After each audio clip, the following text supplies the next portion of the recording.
everybody to Inside Boxing Weekly Live on the Grueling Truth Sports Network. Inside Boxing Weekly Live is brought to you by MyBookie.ag. If you want to bet the fights next weekend, go to MyBookie.ag. You can get there easily by going to gruelingtruth.net, clicking on MyBookie.ag, and it will take you directly to where you need to be. I'm your host, Mike Goodpaster. Right now, I want to welcome in my co-host. First up, Jeremiah Preisser. How you doing, Jeremiah? I'm doing really, really well. Always excited to talk boxing with you guys, and I want to thank everybody who's tuning in right now. We always appreciate it. And next up, of course, as always, John Einreinhofer.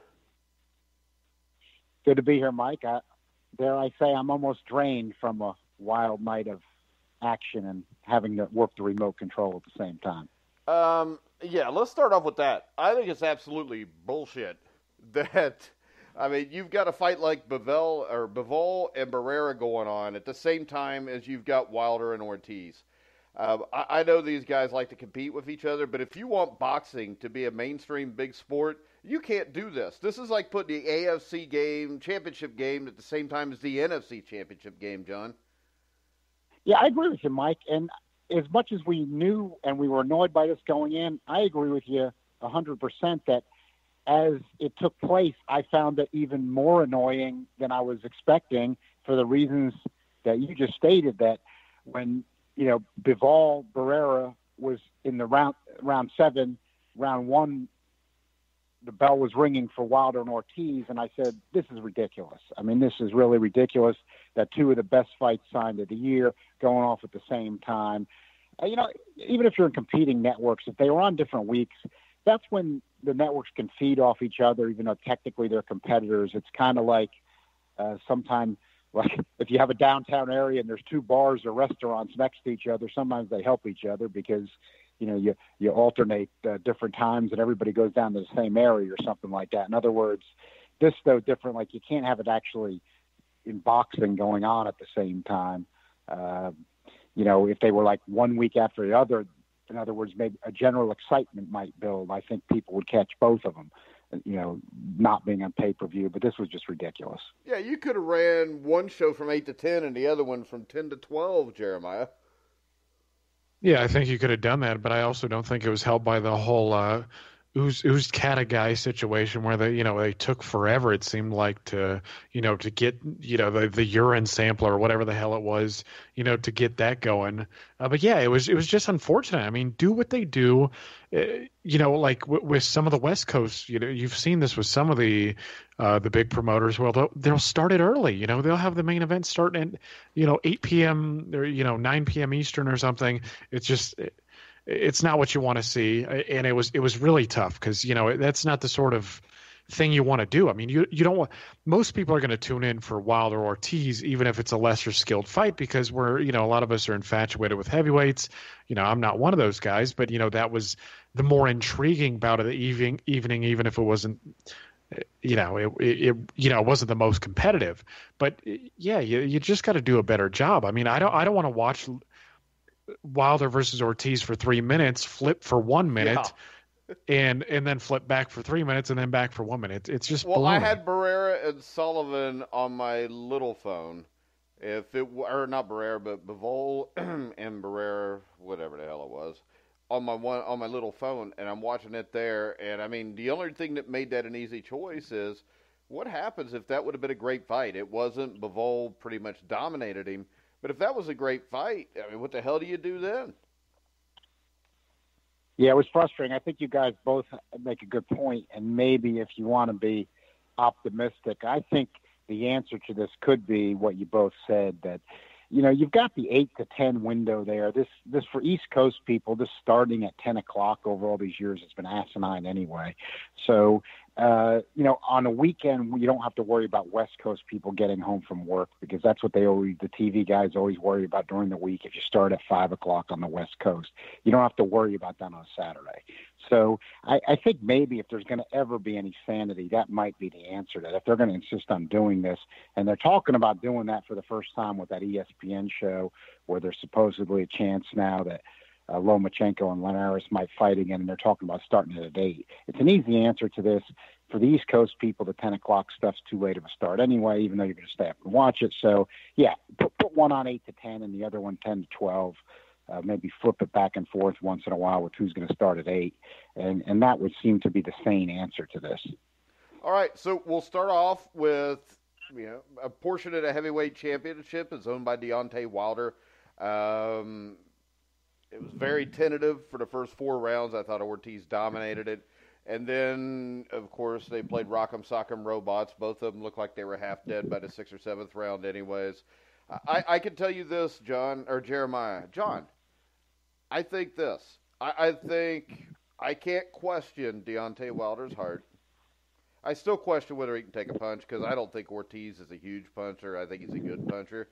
But the thing I question is that was not a great performance. I mean, it's a great ending. And a lot of people that aren't huge boxing fans are just going to see the ending.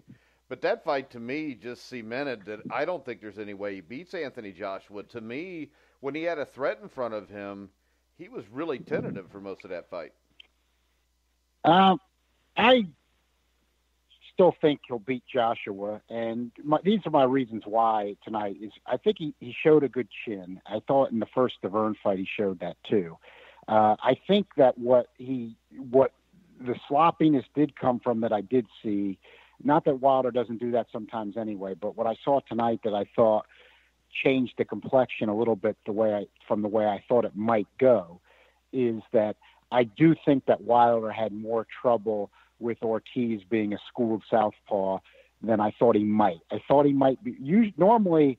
A right-hander can't rely on the jab in that situation. I thought because of Wilder's height and that he was younger and quicker, and then with the reach advantage, I thought he was going to be able to get his jab in there anyway. He was having trouble doing that right off the bat, and then your normal way you're going to fight a southpaw if you're a right-hander is you're going to be throwing straight right-hand leads with some left hook. I'll be the first to say Wilder doesn't have a left hook. Even though I'm a believer in him, I don't call that wild thing he throws when he's getting ready to finish somebody off, even a left hook. It's just some kind of a looping left hand. It's not anything resembling a classic left hook. So to me, he's got no left hook. So, that's not an option. He does have a great right hand. He can throw it very well straight at times, but I think that he was afraid of Ortiz's power there. He was afraid to go with his straight hand and lead with the straight hand. When he did it, things went well for him, but I could see where he had that fear of being countered, and Ortiz was countering pretty well. I think Ortiz, is a good puncher. You saw what he did to Bryant Jennings. Klitschko couldn't get Bryant Jennings out of there or on the canvas. So let's keep that in mind when we see Joshua bouncing off the canvas against a 41-year-old Klitschko who hasn't fought for 17 months and was coming off a horrid performance against Tyson Fury. So I think that when Wilder fights Joshua, he can go back to the straight 1-2 against Joshua. And I think Joshua, his chin is still in question. He's shown some stamina problems at times. So for me, it doesn't change what I think of Joshua and Wilder, even though all the Wilder haters are going to come out and take that as what tonight meant to them. But they would do that no matter what happened tonight. No, they wouldn't. I mean, if he would have went out and got him out in 2 or 3 rounds, I don't think anybody could have said anything. Jeremiah, Mike, and they would have said Ortiz is 90 years old and all that. Well, he is stuff. old. And he is old. I mean, the thing is this. The problem is Joshua haters will say, well, Klitschko was 41. I don't know about you, but I would rather have Ortiz hit me in the face with a hook than I would Vladimir Klitschko. I don't know about a 41-year-old Vladimir Klitschko that already been stopped a few times. Possibly older than that. Couldn't show no evidence of that. Couldn't show any offense against Tyson Fury, and then didn't fight for 17 months. A 38-year-old Luis Ortiz is nowhere near a Vladimir Klitschko. I mean, Luis Ortiz had a win against Brian Jennings. Yeah, he knocked him out, but he did that after Klitschko, pretty much dominated him for 12 rounds. Jennings won 2 or 3 rounds. Why couldn't Klitschko get him down or out? Why couldn't Klitschko get him down or out of there than Mike and Ortiz could? What the hell does that matter? It matters because we're comparing Ortiz at this point with an. So we're going to compare him by fighting Bryant Jennings. Because, I mean, Vladimir Klitschko... They fought him back. They fought him worse? back to back. Why not? That's a logical comparison. Okay, John Mugabe got knocked out in the first round by Terry Norris right after Marvin Hagler beat him. Does that mean Terry Norris was better than Marvin Hagler? No, but it's a different situation. Why? Because Klitschko didn't look good against Brian Jennings. Couldn't drop him. Couldn't do anything. And Ortiz had no problem with Brian Jennings and blasted him right out of there. Okay. How's that not the same thing? Hagler had trouble with Mugabe. It goes 11 rounds, and Mugabe was in the fight the whole way. Norris just took him out with one punch. Mike, as you well know from seeing both fights, the war between Marvin Hagler and John Mugabe was nothing like the Bryant Jennings-Vladimir Klitschko fight. I also know this, though. Different things affect different people differently. Bryant Jennings hadn't been the same since the Klitschko fight. Not even just looking at the Ortiz fight. He's not been the same fighter. So, I mean... Bryant Jennings is the same guy. He's the same guy. It's just that Luis Ortiz blew him out and Klitschko couldn't get out of there. Klitschko looked like he was scared to death in the Bryant Jennings fight when he couldn't grab Bryant Jennings, and Bryant Jennings tentatively threw a few punches at him. It's because Klitschko was reaching the end of the line. And Luis Ortiz are both better than Vladimir Klitschko. We're talking about an over-the-hill Vladimir Klitschko. Yeah. We're not talking about a prime Vladimir Klitschko. And Luis There's Ortiz no comparison is not to in an his prime. And in Vladimir Klitschko's prime, he knocks Anthony Joshua out within 5 rounds. And he does Wilder in probably a round or two. And he probably takes Deontay Wilder out too. But right now we're talking about Wilder and Joshua. And that's the point. And yeah, but the point is this. Luis Ortiz is 38 years old.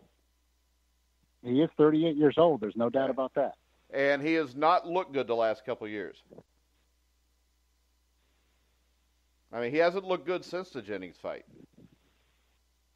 Well, you thought he had enough to get Wilder out of there in 3 rounds. I did. I thought that they both suck. And from what I saw tonight, they do. And the comparison to Larry Holmes after tonight blows my mind. Jeremiah, we've left you out for a good 10 minutes again. Yeah, arguing about Larry Holmes and Joshua and whatnot. I mean, what did I think of the performance? I wasn't impressed. I mean, Ortiz looked fairly sharp. I mean, he was giving Wilder good reason to be hesitant with leading with the right hand. He did a good job initially of taking the jab away from Wilder. He was doing like a lot of Cuban southpaws do, where they won't always jab you, but they'll keep their lead hand active. And what they're essentially doing, it's almost like a magic trick where they're constantly working it, and it's to prevent you from using your lead hand. And then they lead with their power hand. It's almost always straight punches as well. And Ortiz was clearly sharper in that regard. And Wilder just, in my opinion, he looked tentative. He looked confused. He just didn't look like he had a good strategy early on. I mean, his jab wasn't working. Some of the right hands that he was throwing, he was flailing with. He was falling over himself at times. As John pointed out, the left hook. I'm not quite sure what you call that. But it's maybe I don't know, a windmill. I don't know that. I don't know. I don't know what you call that. But I mean, I was on Twitter, and I think John was as well. And I was watching the fight, and I was keeping track of some of the scorecards from all sorts of different guys. And, I think through 9 rounds, most people had it about 6-3 in Ortiz's favor. There was some excitement there. I mean, Wilder dropped Ortiz. He happened to survive a little bit. Wilder, to his credit, got out of the 7th round. We got to give him a little credit there. I mean, he showed some heart. He was hurt a number of times. And I think a lot of us, you look at Ortiz's corners, he was imploring. He was actually upset with Ortiz for not going out the next round and trying to take him out. Yeah, but the question is this, real quick, because I wanted to bring this up, and I'll forget it if I don't now. And this can go to both of you, but Jeremiah first, since me and John hog all the time. The round after he gets knocked down, they give him an extra 15 or 20 seconds, and he's staggering around the round while they're giving it to him. Yeah, that is true. I mean, it did seem like there was a little recovery time there, but I think if Ortiz really wanted it, he should have done more than he did. He just didn't push the action enough for my liking, and again, his corner was upset by that, and I think rightfully so. And you look at the comparison, and I'm sure we'll talk about that, but you look at the Uztekigai or Uztekigi Whatever. fight. Whatever. I liked what I saw tonight, but you look at his performance against Durrell. So he had Durrell hurt early in the fight, and I was thinking to myself, I even tweeted this out, that I wasn't too concerned with Jose, just coasting, because eventually it looked like he was going to get him out of there. He looked like the boss. He was landing the straighter, crisper punches. Of course, there's always the fear that Durrell might complain his way into a DQ victory or something, but that didn't bother me. But the Ortiz letting off, just not doing enough to try and close the show, I think was to his detriment, and I think the stoppage proved that. But Ortiz, Wilder, the guy hits like a train. I mean, I was a little skeptical of his power going in. Stavern was able to take a good number of his shots cleanly for 12 rounds. And he didn't budge a lot of times, but he was landing shots that weren't even technically sound against Ortiz, and Ortiz was hurt. So the guy hits like a train. I mean, at 214 pounds, you got to give the guy a lot of power, and you've got to understand that sort of stuff is going to have to bail him out with his utter lack of technique most of the time. I mean, again, there are times when he throws a clean 1-2, but with his lack of technique, he's going to have his power, I think, save him a good number of times in his future. And I did want to point out one other thing that I don't know, maybe you can explain this to me somehow. Again, most people that I saw had Ortiz winning. I know the gap was narrowing as the fight was getting later on because Ortiz was running out of gas. But most people, if I'm not mistaken, all three judges had Ortiz up by 1 point going in. I'm not quite sure I get that one. He wasn't going to win the fight without a knockout. That's why you get the extra time in between rounds also. I think Wilder was winning the fight at the time of the stoppage. Really? Come on. So he won the first 4 rounds?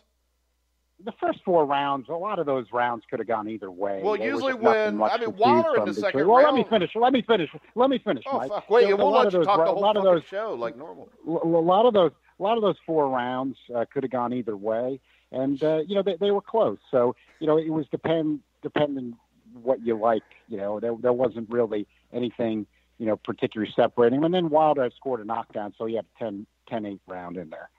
Yeah, and Ortiz had a 10-8 round. Well, Ortiz didn't drop Wilder. Oh, so you have to have a knockdown to get a 10-8 round? Normally in scoring in this day and age, you're not going to get a 10-8 without a knockdown. I'm not going to say that you have to. So you don't think that was a 10-8 round?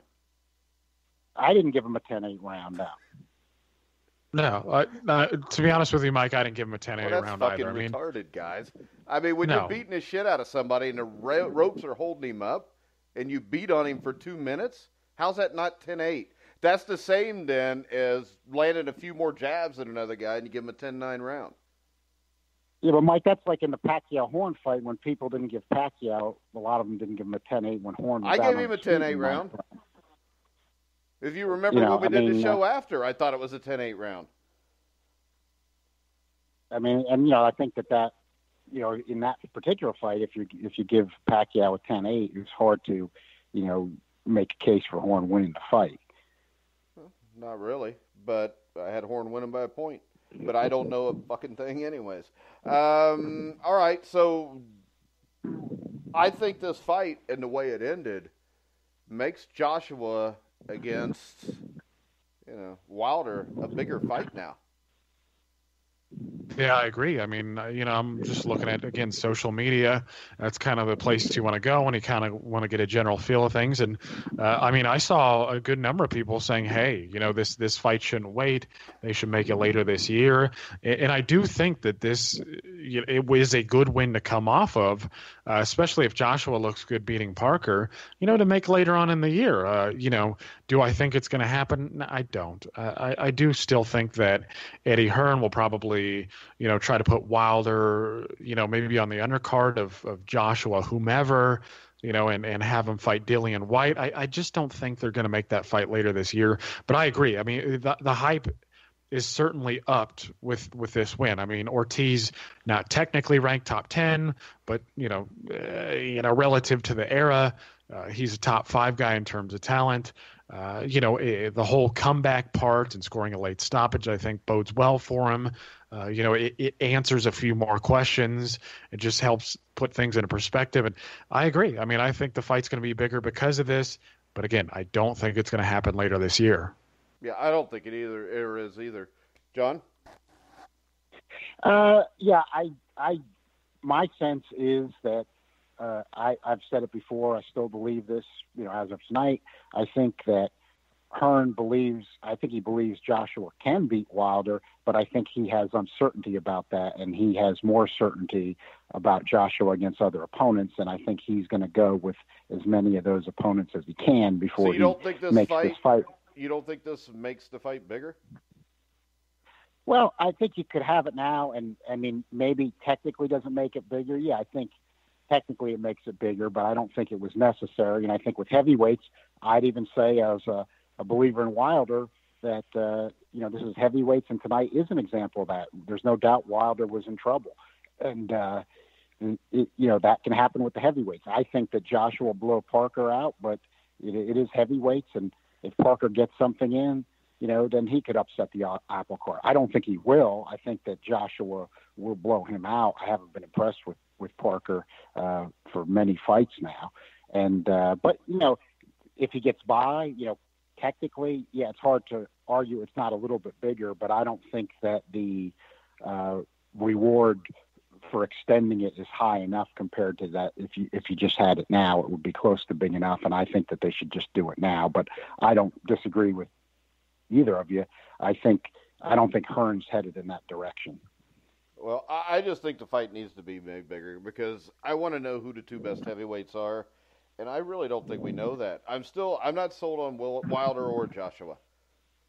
That's just. But who else would be a contender? Povetkin. To be the 2 best heavyweights? Povetkin. I'll tell you this: even though I rip him all the time, I would like to see Jarrell Miller fight one of these guys because I do think he's really talented.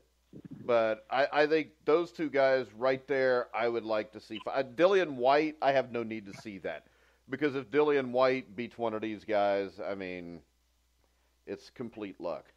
But really, with Povetkin and Miller, I think those are 2 guys I would like to see how these guys. And I do think Povetkin's probably too old to beat either one of them right now.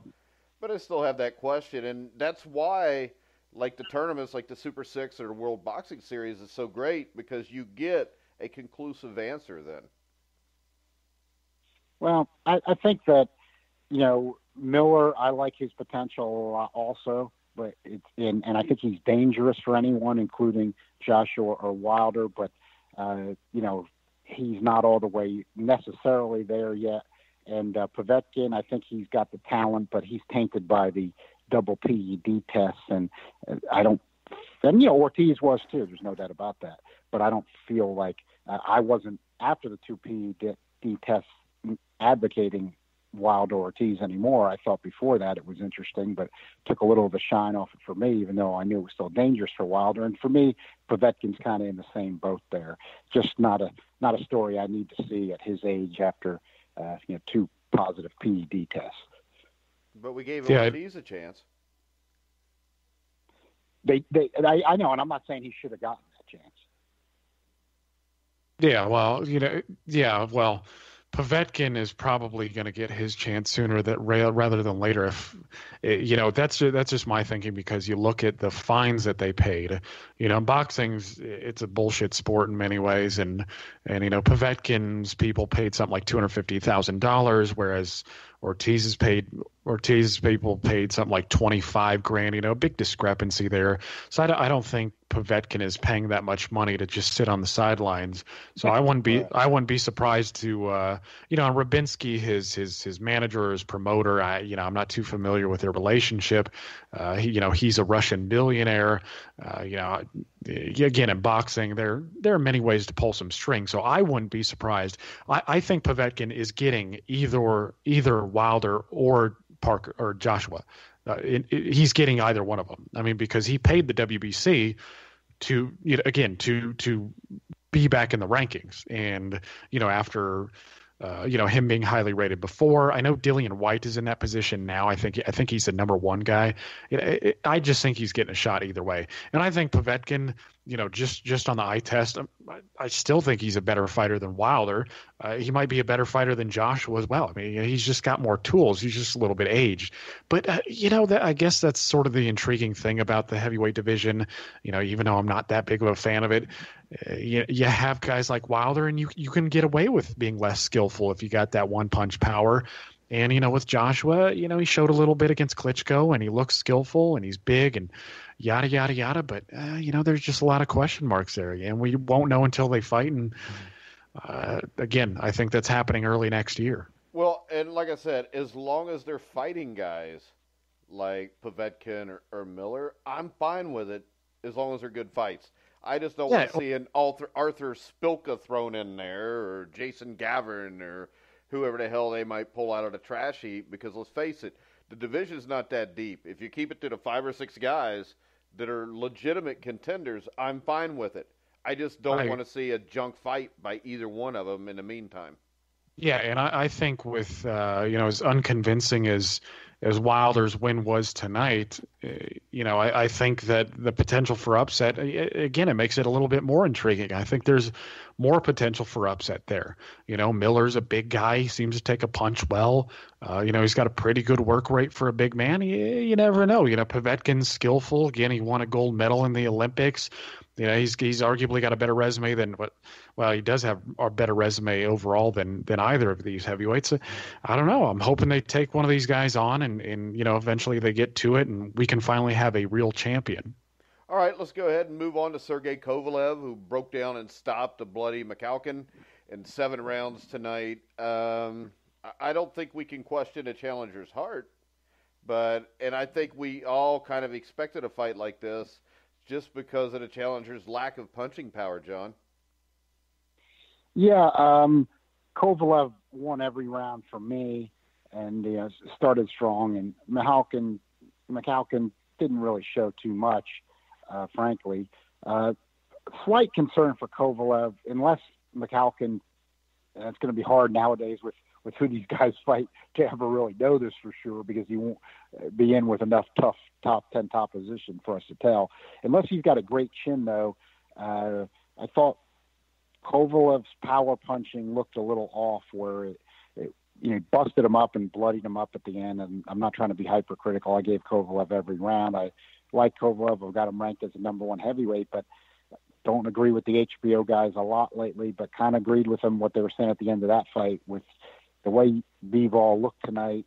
Kovalev might have a problem there with that fight.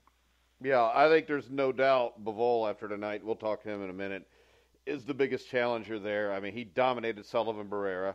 I think that's what I picked. Jeremiah? Yeah, what I think, this was just my perspective, and I was I was watching the feed, and I thought McAlkin, I thought he was a pretty good fighter. Yeah. I mean, again, like you touched on, I mean, he had some crap. This is what I think is, when I was watching the fight initially, it looked to me like Kovalev was trying a bit too hard, and he was just missing slightly a lot of times. I think he was underestimating Mahalkin's defense a bit.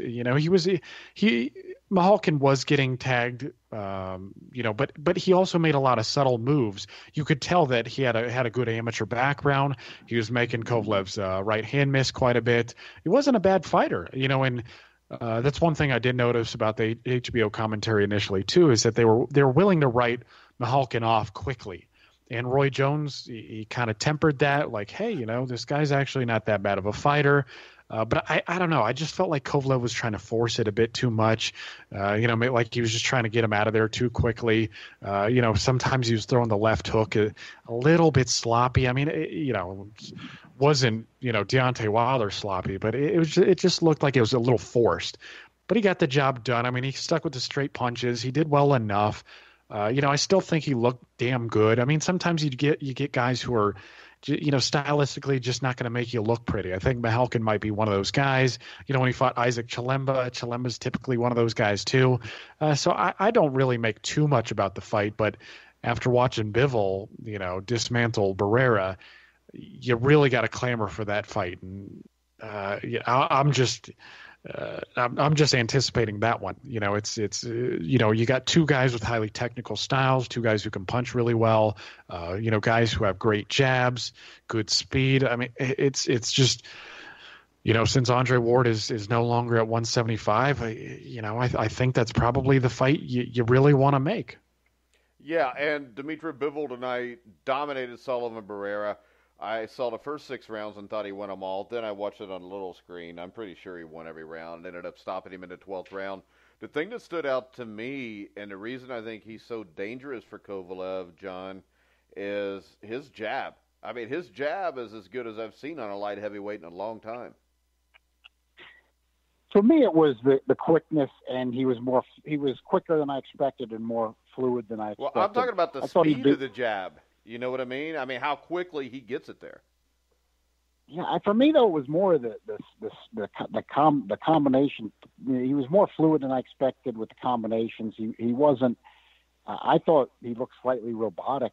Someone I saw in the past, but I think in those fights now, in hindsight, seen him show the ability to fight this way, I think he was confident he could bang those kind of guys out of there, and he had to be a little more careful with Barrera because Barrera is better than those guys fighting a different way, and he definitely showed he could do it. But, I figured with the 9-year age gap, he'd be a little bit quicker and have a little bit better reflexes than Barrera, but I think that Bivol is just that faster than I expected. That not only was it the age difference, but he's got some speed and fluidity there. So I was, really impressed with that dimension to him. I did give Barrera a couple rounds, and he hung in there, but just taking a few too many shots by the 12th round, and the door kind of opened up there for Bivol, and he was able to finish it.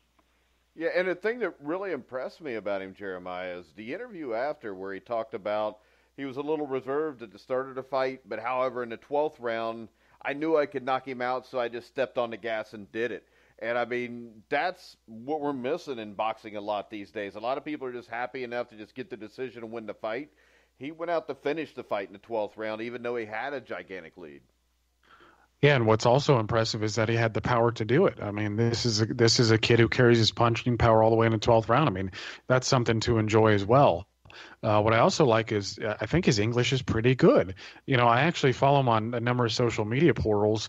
He's active. Those are active. So I think that's going to be good for his image in the future. He seems like a nice guy. I mean, Michael Montero interviewed him, and you can see that on the website. I think he understands. He's still pretty young. He's 25, 26, something like that. He understands. 27, I think he is. Oh, is he? Okay. I thought he was a little bit younger. But for an Eastern European, that's fairly young. I mean, typically they're, but he seems to understand, not only, hey, I got to go get him in the 12th round, but he also understands the marketing side of things where he's active on social media. He's improving his English. And I think that bodes well for his future. But I was impressed all around. I mean, I didn't really see him as too robotic going in. His hands are lightning quick. His jab, I think Barrera has one of the better jabs in the game. But Bivol's I was watching it in slow motion, and there's just not a lot of slack on it. I mean, the way he throws it, I wouldn't say it's quite as sharp as Kovalev's. I don't think it's quite as sharp as somebody like Golovkin's or Garcia's. But, there's not a lot of slack on it. You can tell, I mean, I think he had something like over 200 amateur fights. You can see the timing, the distance control, the technique is gorgeous. The kid's got a lot of potential. And, Kovalev, if he wants the best of the best, that's who he's got to fight, in my opinion. Yeah, and the other thing stuck out to me was the headbutt, where he gets the nasty gash over his right eye. And it didn't seem to affect him at all. And a lot of guys, especially the first time that happens, it does. Yeah, you remember the that reminds me of I think when Nate Campbell fought Juan Baby Bull Diaz, Yeah. and Diaz was undefeated at the time, but I think it was a clash of heads that opened up the cut. That's been years ago, but it was a clash of heads, and Diaz just seemed shaken by the whole thing, Yeah, and he you played know, with it the entire fight, if you remember. He'd reach up and keep touching it and everything. yeah, and Campbell ended up beating him up, pretty good. I don't think he stopped him, but he beat him up pretty good and ended up winning the decision. But yeah, certain guys, mentally, it's, it just affects them. I mean, it wasn't, and in the Diaz fight, I don't want to get too much into that, but it wasn't really flowing into his eye from what I remember either. But yeah, I like that about Bivol. I mean, mentally, he looks pretty tough. I mean, if this kid can take a punch, watch out. Yeah, then we had Jose I don't know. Everybody says it differently. They said it differently during the fight, too. But Uzdecki finished Andre Durrell in the 8th round this time, and he did it the right way this time. And he really dominated his fight. And we've talked about how the super middleweight division's not very strong. I think that this guy, John has to be in the top 5 right now from watching it. He was impressive to me. And Durrell, I know he's been around a while, but I don't think Durrell was completely shot. I think this guy just beat the hell out of him. I think, it's a combination of both. I think the guy, he did what he needed to do, and, he looked pretty good doing it. No doubt he dominated the fight. Durrell was, shot in the sense that he wasn't even willing to really try to throw any power counter punches. And I could see openings there, but he just wasn't willing to do it. He was just only going to stick his jab out there for the most part, and only in the parts of the fight where Yuskat, the guy, was threatening to just steamroll him over, did he really, out of necessity, open up with any serious, counters. We thought this might be the end of the line going in for Durrell, and I think that's what it proved to be. Don't get me wrong. I think Yuskat, the guy, did his job. I think he's a good puncher. Seeing him in the past, I've been impressed with his punching power. I think his punching power is for real. But I thought the Showtime guys talked like he was the second coming of Jersey Joe Walcott or something. Yeah, because if he was, I would have said he's the number 1 super middleweight. Yeah, to me, and he's in my top 5 because I don't even know if there's 5 guys worth mentioning in the top 5 there. And I don't know why Al Bernstein keeps saying that this division's pretty good. Yeah, thank you, Mike, because that's annoyed me for the past couple of weeks, too. What I've come away with over the last few weeks is a reminder of how we don't need 17 divisions, and I'd start with 168 because not one of these guys would be ranked in the top 10 at light heavyweight. So that's where it starts for me. That's the example of too many divisions, Exhibit A. And then Bernstein keeps telling us about what a deep, great, exciting division we got. Well, I guess that tells us Showtime's planning on showing a lot of these fights, but It's not reality of what the division is top to bottom. And that's what I felt we saw tonight. Durrell is at the end of the line. We suspected it even before their first fight that it might be, and no doubt about that tonight. And look, he didn't come out for what was that, the 9th round. Really, he doesn't have the power to hold anybody off, and he won't throw the power punches. So he's 34 years old. It's just the end of the line. A lot of people are going to look at his career, and that was mentioned on Showtime. And Jeremiah had alluded to it, when we talked about it. That overall, most people are going to view his career as a bit of a disappointment. He showed in the Frosch fight. I did think he won the potential he had, but there have been bouts of inactivity and not being aggressive enough, as was alluded to on the broadcast tonight. And sometimes that's kind of where boxing is always like life in a lot of ways for us. Sometimes it inspires us. Sometimes it shows us the pitfalls that happen to everybody in their life, and you run out of time. And Andre Durrell's out of time. All right, Jeremiah.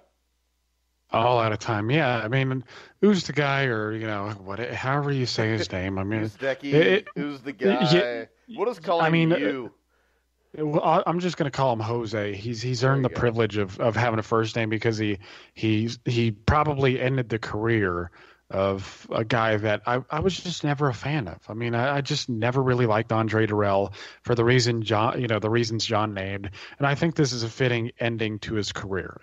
Just quitting, in the corner, and and now hopefully he's done as a top level fighter. Of course, you never know with the sort of connections that he has.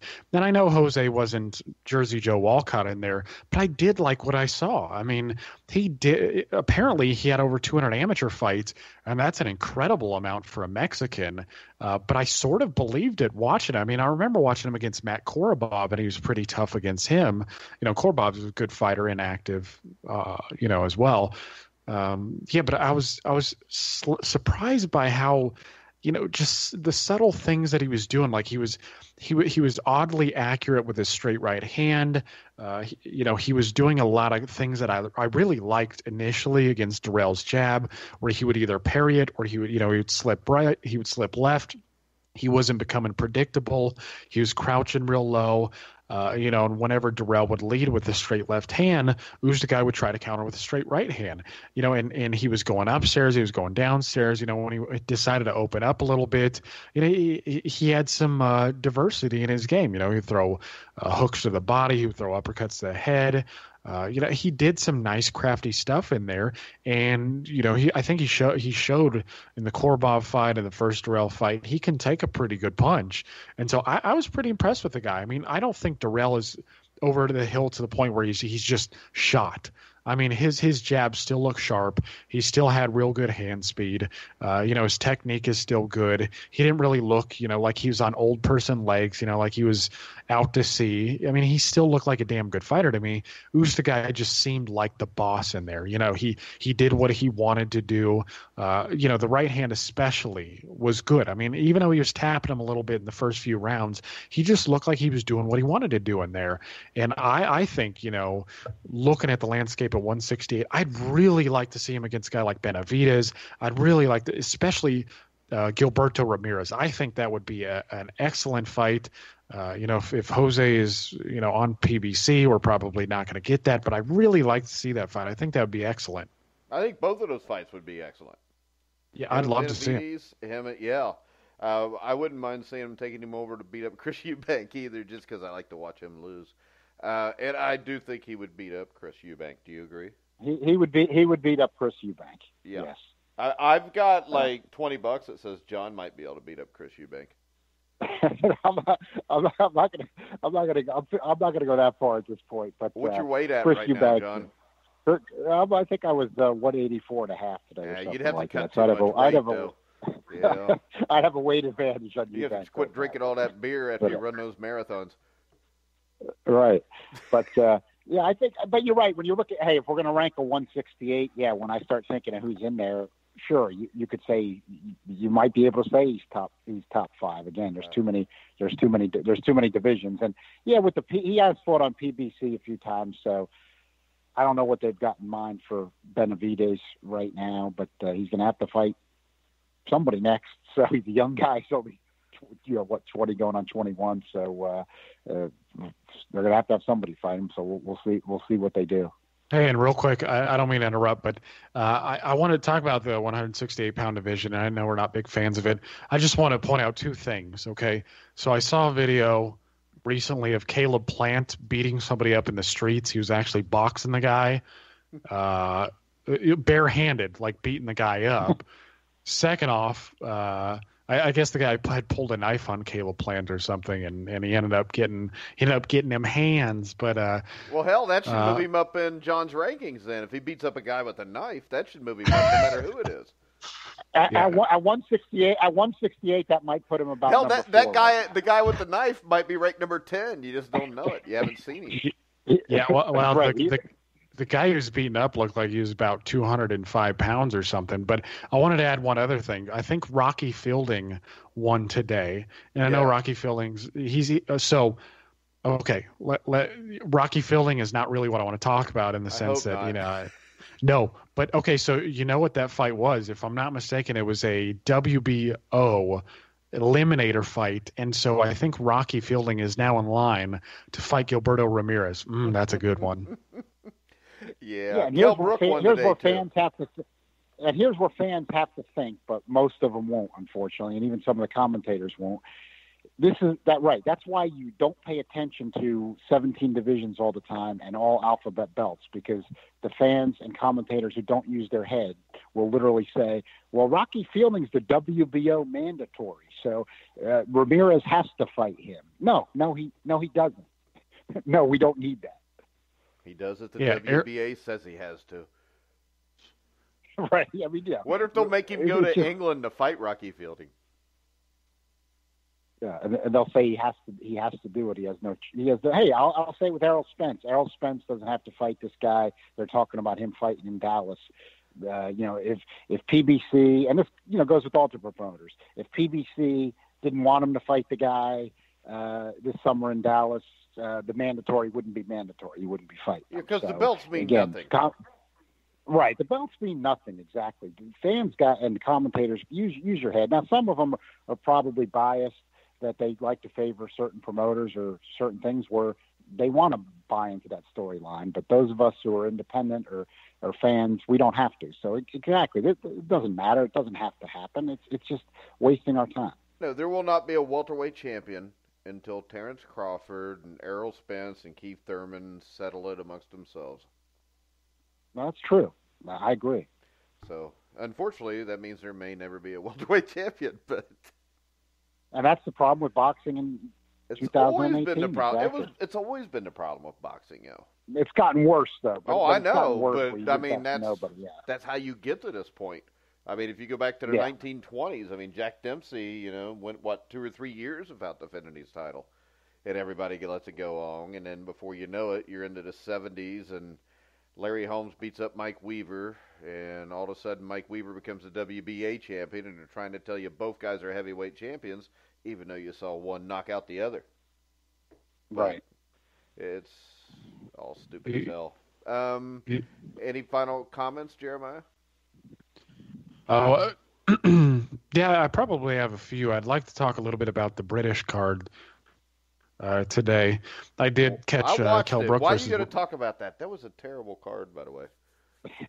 Yeah, well, it was a bunch of mismatches, and that's what I found funny on Twitter. A lot of people are like, "Oh wow, what a big day of fights," and I'm like, "What are you talking about? I mean, it's a bunch of mismatches. I mean, okay, so okay, so we get Kell Brook back. All right, well, he's dropping them brownies on yeah,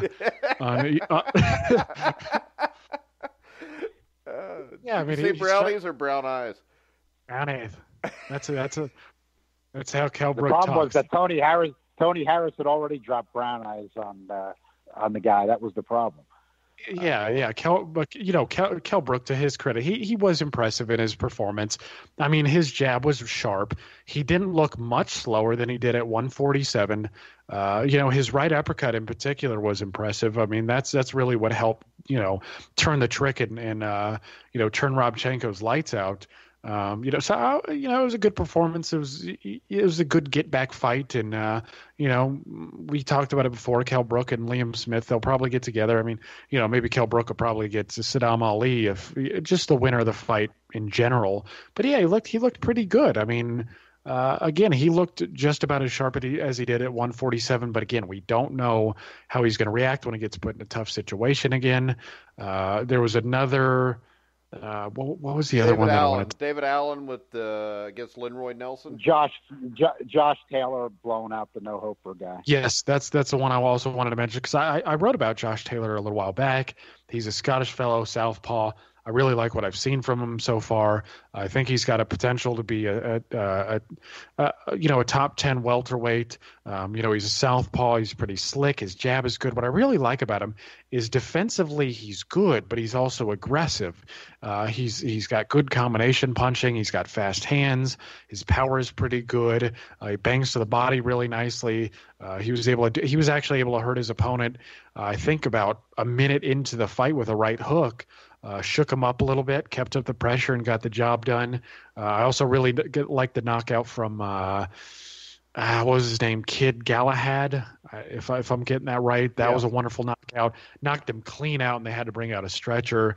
That's just my 2 cents on the British card. We forgot about David Allen in a technical decision with Linroy Nelson. Unfortunately, I had a busy day at work, and I didn't catch that one. Yeah, I did. My problem was this, though. And real quick, I want to bring this up. If Bob Day's still listening, or if he's listening tomorrow, he tweets that out or puts a Facebook message about that being a technical decision. But for some reason, the Sky Sports feed I had on my Amazon Fire Stick was like 10 minutes behind, so it completely ruined it for me. And then John Responti, who was on or who's been on our show before, actually texted me, Kell Brook, my second round knockout, and I'm in the middle of the first round. Kind of ruined it all for me. That's those delays. But Brooks got good offensive skills and power. I've said that before. I think that you look at his three biggest fights: Sean Porter, and Golovkin and Errol Spence. And even though, of course, the first one played out much differently than the other two, there's one thing that's just a real general similarity does, just in the sense that, the problem Kell Brook has is sort of a confidence in being able to let his offensive skills go for the full length of a fight against tough competition. Because in the Porter fight, I thought he edged it out. I did give him the win, but it was very, very close, and he just grabbed, and it was ugly. In other words, I think it was within his abilities to let his hands go against Sean Porter, even though Sean Porter's a tough guy and got a good chin, and be more impressive against him, but he just wouldn't do it. And then against, Golovkin and Spence, it was like he let his hands go more, but it was just kind of a shooting his load kind of a thing, where he just didn't seem to be in it for the long haul. Like he was willing to go give and take back and forth with his offense against the other guy's offense. And I'm not talking about a brawl, but I'm just talking about, exchanging, and then maybe, you're going to take an exchange back, and then you're going to exchange. He just doesn't seem to be willing to fight like that. Yeah, to me, John, Kell Brook, and I know I've given him a lot of crap on the show before, but Kell Brook is a really good fighter. He's just not on the level of Errol Spence and Gennady Golovkin. Yeah, and I agree with that. I mean, I actually think Kell Brook I think he's one of the more talented British welterweights I've seen. I mean, if he had the confidence and he didn't have glass eye sockets, he's trying to drop them, chocolate brownies on everybody. It's. I love when you say that. Thanks. I think I'll add that into the now show a little bit more. And this question goes to John Einreinhofer, and this is dead serious because I don't want to miss this before this show is over. When you look at Kell Brook, do you think he could have beat Pablo Baez?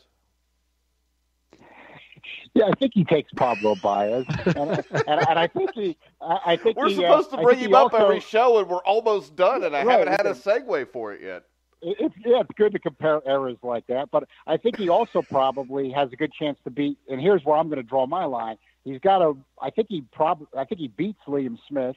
I think he would probably have a real good chance of beating Saddam Ali. I think he can beat Danny Garcia. I think he gets steamrolled. I think he gets steamrolled by Jarrett Hurd or Jermell Charlo. And that's where that confidence, what we're talking about, the willingness to go back and forth over the full 12-round length of a modern-day championship fight, there seems to be something missing there with the confidence. Yeah, and let me go ahead. Okay, and I just want to add to that this is the one thing that I've preached, and I think you both would agree with me. This modern day boxing, it's such an era of missed legacies because, we got to wait 30 plus fights for Kell Brook to step up when he could have been fighting top 10 competition, much sooner. I mean, I think he could have made the jump, in his 25th fight, 26th fight, but instead, he's beating guys like Jojo Dan and then he beats Porter, That's the unfortunate thing is we will never know Brook's full potential. I mean, because he's not the same fighter he was. I mean, that's if you get your eye socket broken twice or, both of them, you're just not the same guy. I mean, mentally that does something to you. And I just think it's unfortunate that we'll never really know how good Kell Brook might have been because he took too long to step it up. And in a close win over Porter, that's good, but I mean, you're going to rest your legacy on that? I don't really know. He was competitive against Spence, though. I mean, depending on how good Spence turns out to be, if he becomes some dominant welterweight, and maybe that'll shed a positive light on Kell Brook's resume. But it's just one of those things, like, he spent, about, it kind of reminded me of Ricky Hatton too. I was actually of the opinion of Ricky Hatton, even though I really liked him, was that he could have stepped it up much sooner too, and could have stopped playing around with that stupid WBO title. But Kell Brook could have stepped up, again, about 10 fights earlier, could have been fighting world-class opposition, and maybe he has a few top 10 wins on his resume, and maybe he gets the Amir Khan fight a little bit earlier, and we know a little bit more about how that would have played out. I just think it's unfortunate, because Kell Brook is a guy that I've liked, but it's a miss, it's a miss. All right. Anything else, Jeremiah? Anything else? No, I didn't really see anything in the news that really caught my attention. Let me see. No, I don't really have anything else. Let's go to John, and then I'll just take a quick look, and then. No, it'll be too late by then. Go ahead, John. Yeah, that's right. I'll try to shorten it up. We know it's always a valiant effort. It doesn't work out. But I'll just capitalize on Jeremiah's point, which is, and Mike, this will go back to, we talk about, where's golden era for us, the early 80s. Right. That's the problem with modern boxing. I think you can use also the Kell Brook example right now. And this would be not just Kell Brook. This is all kinds of other fighters. So we're just using him as an example because he fought tonight. If this was 35 years ago, and people really still were not caring about junior divisions, what you would have instead is Kell Brook makes his comeback, and now he's going to take on a Danny Garcia. In other words, they're both still top 10 welterweights, and he's going to try to fight his way back to fight, Errol Spence or Keith Thurman or Terrence Crawford, who's ever at the top of that heap. In other words, it's not going to be at 154 chasing a WBO belt. He's going to, there's more drama, more excitement, better fights. In other words, he comes back and then he's fighting, say, Danny Garcia, or maybe he's fighting Ugas now or something like that. Just not where these fights exist in a vacuum where they don't relate to anything else. I mean, let's face it, even, and this is not knocking Kell Brook, this is all kinds of other fighters.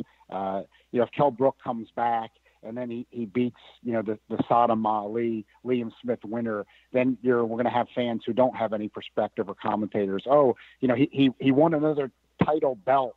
He's two-division champ. 100, 2-division champion, and his legacy has been established. Well, no, it hasn't. I mean, the legacy would be more if it was like it was 35 years ago, where he had to go back in the welterweight division and try to fight his way back to the top. Maybe he shocks us all, even though he took a couple beatings, and he picks up, the lineal title in his second attempt, so to speak, or something like that. And that's when you get a real legacy. But John, that's not just Kell Brook. That's all around today. I remember a time, John, where if a guy was a 3-division champion, he was considered a legend. Right, that's Henry Armstrong. You're talking about Henry Armstrong, exactly. Yeah, that's a Henry Armstrong. Yeah, I remember to talk Alexis Arguello going for a third title against Aaron Pryor. I mean, and it's all become. Then I talked to James Toney and found out that he'd won 14 world titles. Yeah, absolute legend there. I mean, the WBF belts and all that other. Yeah, I mean, Toney was excellent in his prime, but I think he's taken too many punches to the head if he's, I think he he's was buying that like crap. that, but I'm not sure.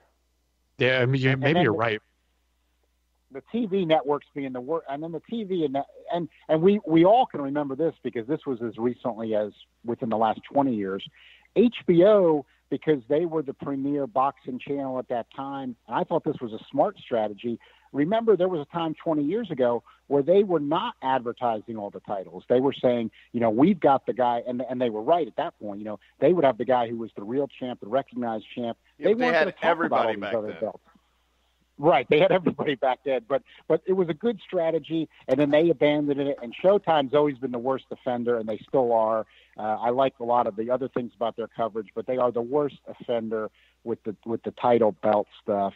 And what did Morrow? And I actually like Morrow, but I know Mike doesn't like him. But I like him as an announcer, but I don't like when he does the title belt stuff like they all do. He's talking ridiculous. About Southpaw heavyweight champs, and he was talking about Shagayev and all these guys. There's been 6, right? Come on.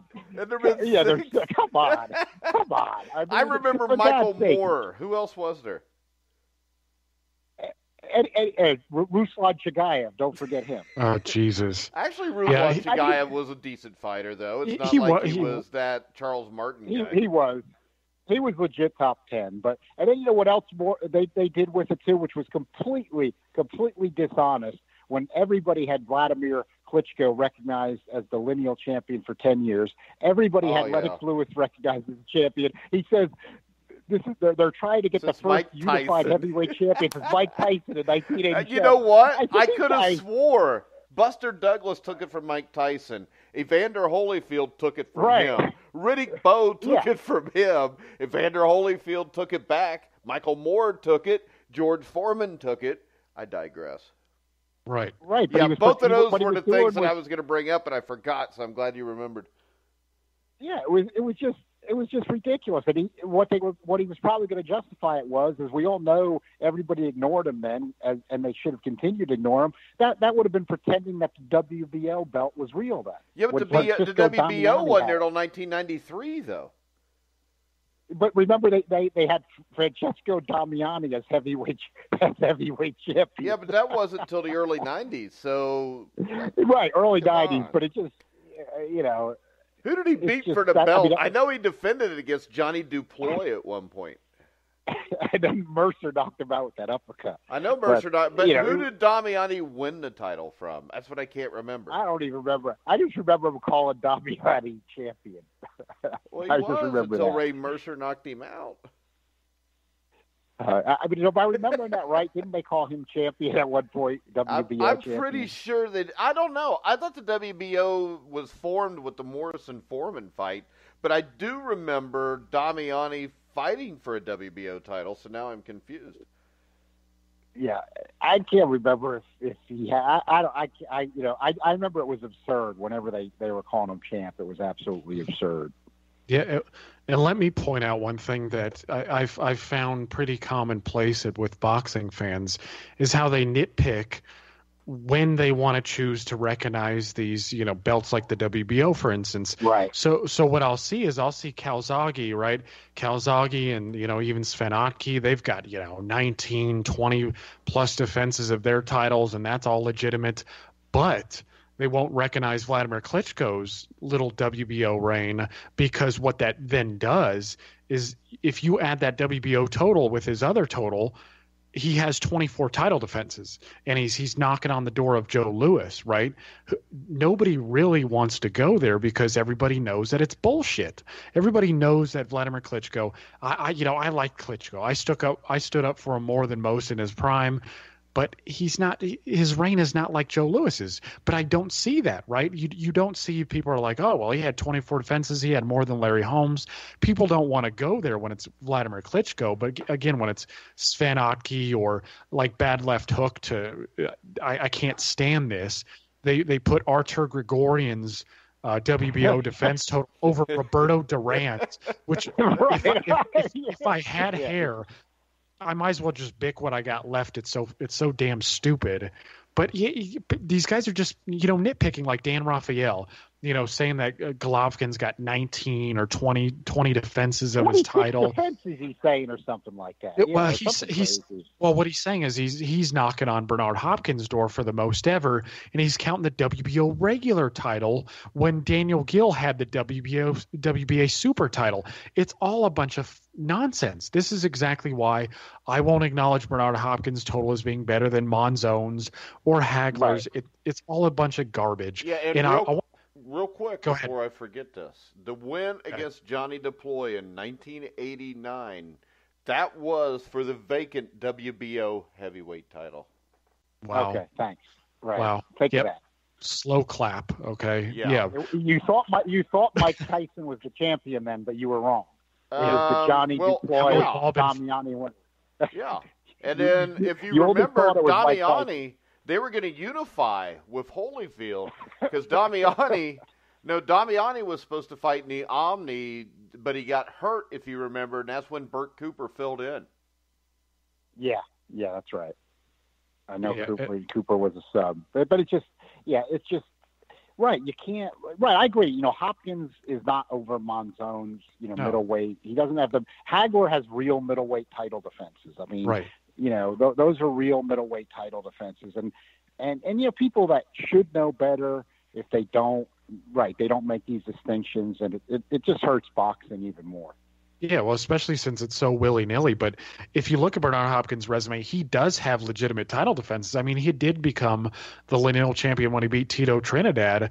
But if you count those defenses, he's got 7. I mean, this is where we're going wrong here, in that you look at Bernard Hopkins and you're like, wow, he had 20 defenses. He's got to be a top 5 middleweight ever. No, you look at the real defenses, and he's got 7, and he fought in a weak era. That's not to say that Hopkins wasn't a great fighter. I think he was, and I think stylistically he matches up pretty well with a lot of these historical guys. But my last bit, this just light bulb kind of went off, and I wanted to mention this because we're talking about Kovalev, and I mentioned this earlier and then forgot when Mike asked if I wanted a last word. Well, Kovalev, in an interview, said that he thinks there should be one belt. There should be one world champion. George Foreman-esque, where he was like, one world, one title. I'm with it. Kovalev seems to be one of the few talking sense. I'm on board with that. Yeah, and the good thing I is, agree. it sounds like Bivol wants to fight him too. And I think that's a fight we may see before the year's over. Agree. I think we might. And to me, I got to think about it overnight, but I would think that, for me, Bivol goes up to the number 2 spot after Kovalev with his performance. To be, especially, but nobody can believe you now because you like Wilder-Barrera. Well, I was wrong, but you got to. But if you only, I don't like being wrong, as you shouldn't. But if you only pick favorites, then we can just look at the odds. So. That's all I'll say is that. Still don't want to be wrong. I just never have been impressed with Barrera, and Jeremiah can tell you that because I've been telling him that for the 2 years we've known each other. So that's why I was glad to see this happen, because I just don't buy it. And really, to tell you the truth, I don't know that the light heavyweight division is the deepest division, but I know the top 5 are pretty damn good. There's a lot of questions. I want to see Marcus Brown fight somebody. In the future, your big fight could be Marcus Brown and Bivol. But I'll tell you this, they'll never make it pay-per-view because nobody else would buy it. But I would pay to see Bivol against Kovalev. Hopefully that'll just be HBO, because Main Events has them both, and HBO obviously has plans for Bivol. If I was Sergey Kovalev, I'd be a little concerned that, boy, it seemed like HBO switched their money from Kovalev to Bivol awfully quickly in terms of who they're looking as the top guy. But Kovalev's 34. That's the thing, and even Deontay Wilder, even though he's a heavyweight, he's 33 now. You got to watch it. You get on the wrong side of 35, and things can start going wrong. So that's just where time, and these guys don't fight that frequently anymore. Yeah, and I'll tell you, if I'm Kovalev, I want that fight as soon as possible, because if that gets put off, he's not going to have a chance. Right now, I think he would have a chance, but with his age, I don't think he wants to put this fight off very long. I agree, and I think that's what these guys need to think about. Yeah, and I think that's why it's going to happen before the year's up. I think there might be a chance. Anybody got anything else? No, I'm good with wrapping it up. All right, guys. That wraps it up for tonight. Make sure you catch us during the week on Inside Boxing Weekly. We want to play on Tuesday night, guys? Yeah, sure. That sounds good. We actually have quite a bit of action, I think, next week still. So we got Garcia and Lipinets, right? Yeah. So catch us Tuesday night. Let's say 9:30, guys. Is that all right? Yep. All right. I want to also remind you guys to check out our sponsor, MyBookie.ag. Also, the Retired Boxer Foundation with Alex Ramos. You can find them on Facebook. You can hear all of our shows on iHeartRadio, iTunes, TuneIn, Spreaker, Stitcher. Wherever you find sports podcasts, you'll find The Grueling Truth. So for Jeremiah Preisser, John Einreinhofer, I'm Mike Goodpaster. You've been listening to The Grueling Truth, where the legends speak.